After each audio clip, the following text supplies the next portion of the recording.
ایک صحابی کا مہمان ہوئے، کھانے کا وقت آیا، صحابی نے کھانا پیش کیا، کھانا جو پیش کیا اس میں روٹی اور نمک کھانے پیش کیا کہ یہ روٹی ہے، یہ نمک سے کھائیے، سالن ہے اس کے ساتھ۔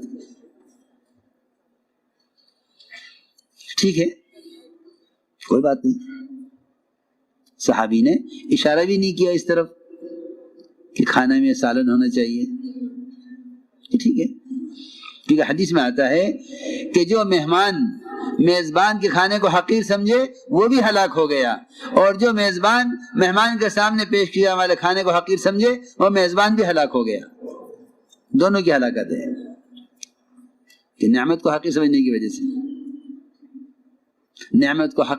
وجہ سے دونوں کی ہلاکت ہے، مہمان کی بھی میزبان کی بھی۔ آپ دیکھیں گے میزبانوں کو عمدہ سے کھانا کھلائیں گے اور یہ کہیں گے میں نے کچھ نہیں کیا کہ نہیں، یہ اللہ کی نعمت کی ناشکری ہے۔ فرمایا دونوں ہلاک ہو گئے، میزبان بھی مہمان بھی۔ وہ اس کے اکرام کو حقیر سمجھ رہا، یہ اپنے پیش کیا والے کھانے کو حقیر سمجھ رہا۔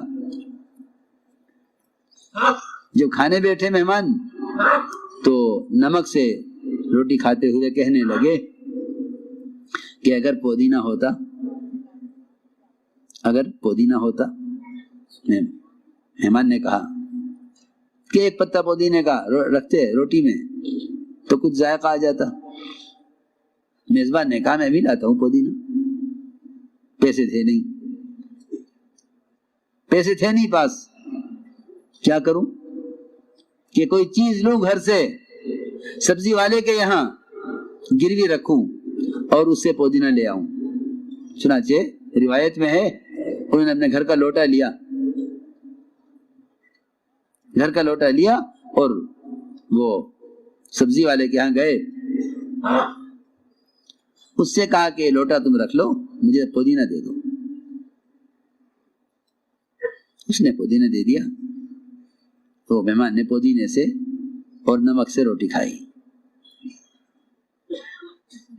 روٹی کھا کر کہنے لگا مہمان کہ دیکھو ہمارے اندر قناعت ہے کہ ہم نے نمک اور پودینے سے روٹی کھا لی، ہمارے اندر قناعت ہے۔ آج تو اس قناعت کا کوئی تصور بھی نہیں کر سکتا، جس قناعت کو مہمان نے قناعت کہا۔ میزبان نے کہا اگر آپ کے اندر قناعت ہوتی تو میں لوٹا وہاں گروی رکھا نہ ہوتا۔ سیدھی بات ہے، خدا کی قسم مسلمان جتنا غیروں کے ہاتھوں، غیروں کے بینکوں میں، غیروں کے ملکوں میں گروی رکھا ہوا ہے، اس کی خدا کی قسم وجہ صرف یہ ہے کہ ان کی خواہشات نے ان کو وہاں پہنچا دیا۔ جب ایک پودینے کی خواہش پر گھر کی ضرورت کی چیز لوٹا، جسے ہر روز کی ضرورت کی چیز ہے وضو استنجے کے لیے، اگر وہ لوٹا ایک پودینے کی خواہش پر گروی رکھا جا سکتا ہے تو ہم اپنی خواہشات کا اندازہ کریں کہ ان خواہشات کے پورا کرنے میں مسلمان کا مال، اس کی جان، سب کچھ گروی رکھا ہوا ہے۔ یہ کتنا گروی رکھا جائے گا؟ غیروں نے خرید لیا ان کو کہ آؤ ہم تمہاری خواہشات پوری کریں گے، تم مال گروی رکھو۔ سوچو جب ایک پودینے کی خواہش پر لوٹا جیسی ضرورت کی چیز گروی رکھی جا سکتی ہے تو جو بڑی بڑی چیزوں کی خواہشات ہیں اسے مسلمان کتنا گروی رکھا ہوگا؟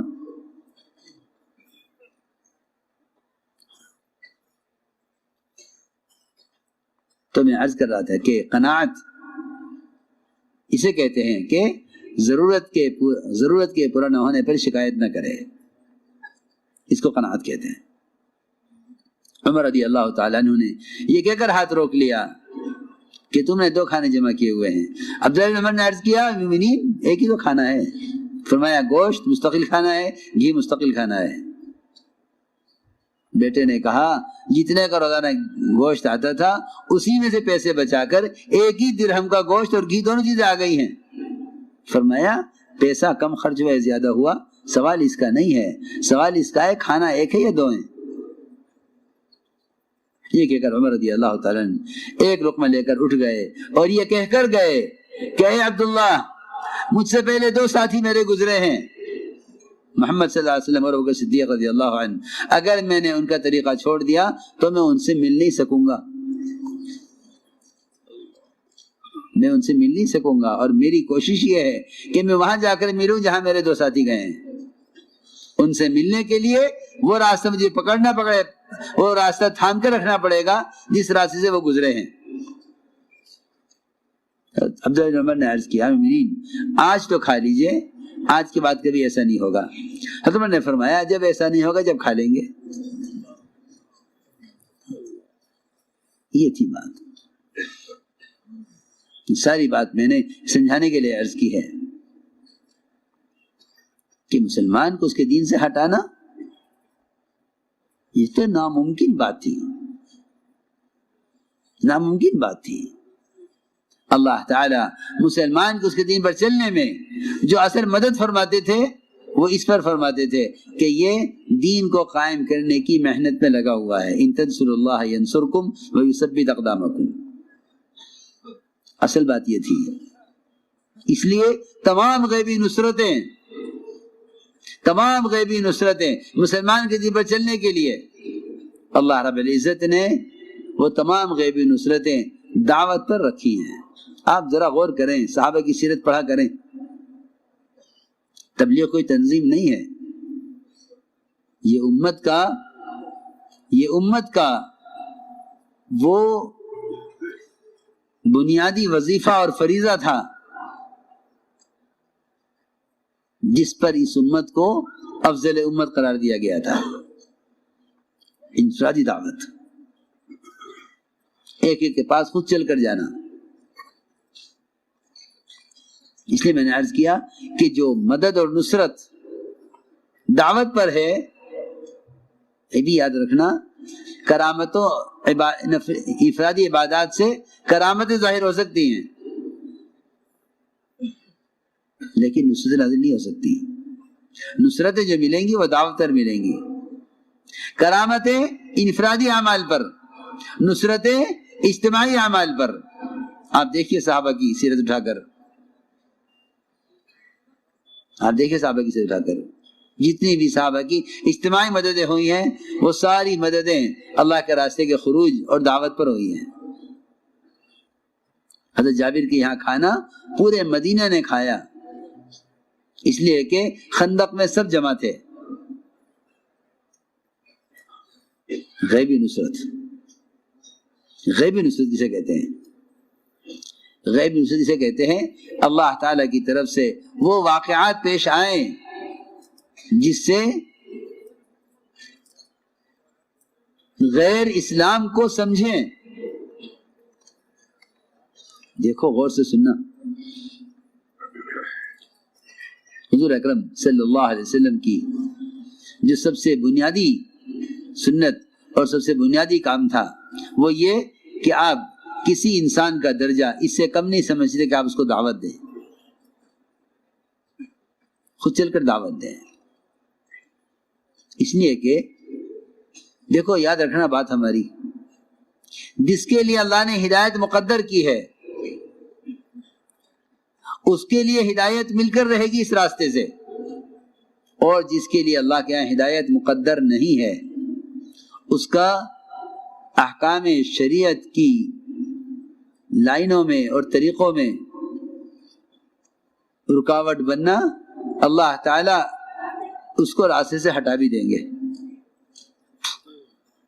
دونوں چیزیں دعوت سے ہوں گی، جن کے لیے مقدر ہے ہدایت کی خیر ان کو یہ خیر مل کر رہے گی، جن کے لیے ہدایت کی خیر مقدر نہیں ہے اللہ تعالی انہیں ان کے راستوں سے ہٹا دیں گے۔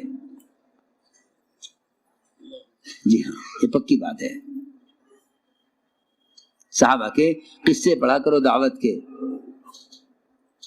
تاکہ یوں نہ سمجھو کہ تبلیغ کوئی کلمہ نماز سیکھنے کی تحریک ہے، جسے کلمہ نماز آتا ہو وہ تو کیوں لگے اس میں، اور جسے نہ آتا ہو وہ اتنا لگے کہ سیکھ لے، سیکھ کے بیٹھ جاوے۔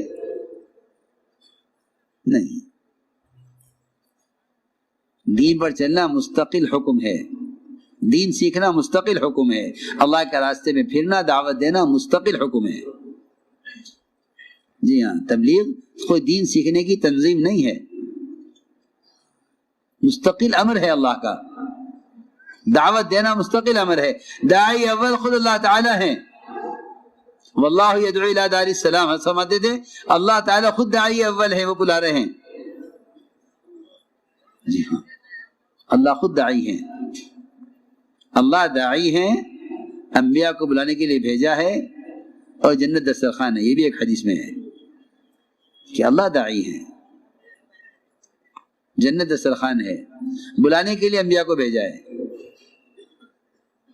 ہاں،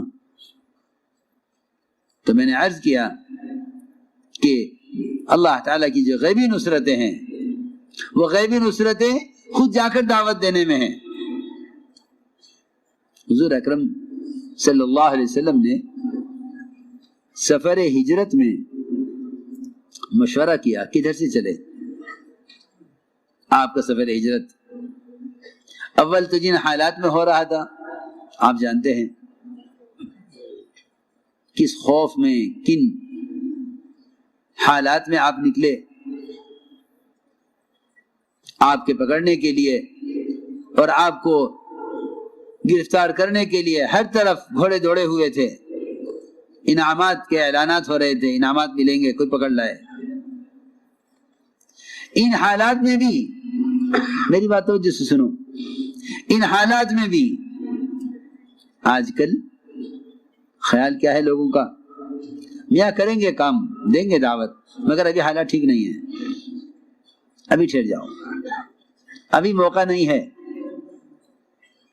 انبیاء علیہ السلام دعوت اللہ میں وہ حالات کی پرواہ نہیں کیا کرتے، کیونکہ وہ جانتے ہیں کہ اگر حالات میں کام چھوڑ دیا تو اس سے زیادہ برے حالات میں پڑیں گے۔